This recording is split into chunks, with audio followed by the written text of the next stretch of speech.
முதலமைச்சர் மு.க.ஸ்டாலின் தலைமையிலான அரசு மாநில உரிமைகளை பாதுகாப்பதில் எப்போதும் உறுதியாக உள்ளது என நீர்வளத்துறை அமைச்சர் துரைமுருகன் அவர்கள் தெரிவித்திருக்கிறார்.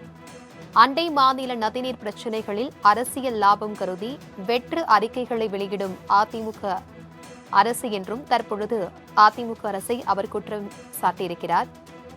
இதுகுறித்தான கூடுதல் விவரங்களுடன் இணைகிறார் எமது செய்தியாளர் நந்தினி.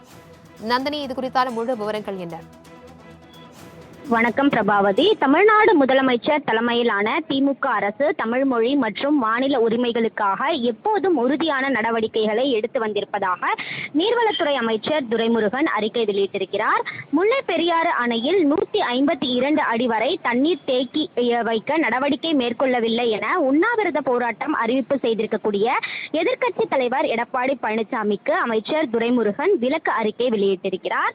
அந்த அறிக்கையில் கடந்த மார்ச் மாதம் 3ஆம் தேதி கேரள நீர்வளத்துறை அமைச்சருக்கு எழுதிய கடிதத்தில் பேபி அணை அருகே உள்ள மரங்கள் அகற்ற விரைவில் அனுமதி அளிக்குமாறு கேட்டுக்கொண்டதாகவும், முல்லை பெரியாறு அணையின் மேற்பார்வை குழுவின் அறிவுறுத்தலின்படி 2022 மற்றும் 23ஆம் ஆண்டுகளில் இரு மாநில தலைமை செயலாளர்கள் கூட்டத்திலும் இந்த பிரச்சினை குறித்து விவாதிக்கப்பட்டதாகவும் தெரிவித்திருக்கிறார்.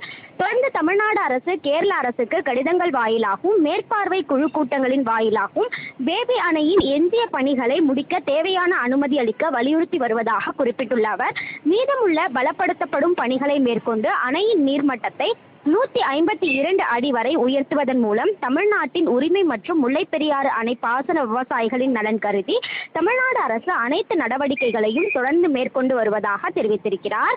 அந்த வகையில் திமுக அரசு தமிழ் மொழி மற்றும் மாநில உரிமைகளுக்காக எப்போதும் உறுதியான நடவடிக்கையை எடுத்து வந்துள்ளதாக குறிப்பிட்டுள்ள அவர், அண்டை மாநில நதிநீர் பிரச்சனையில் அரசியல் லாபம் கருதி வெற்று அறிக்கைகளையும் போராட்டங்களையும் அறிவிக்கும் அதிமுக மக்களை குழப்பும் முயற்சிகளை விடுத்து ஆக்கப்பூர்வமாக செயல்பட வேண்டும் எனவும் எதிர்க்கட்சித் தலைவர் எடப்பாடி பழனிசாமியின் போராட்ட அறிவிப்பிற்கு அமைச்சர் துரைமுருகன் விளக்க அறிக்கை வெளியிட்டுள்ளது குறிப்பிடத்தக்கது.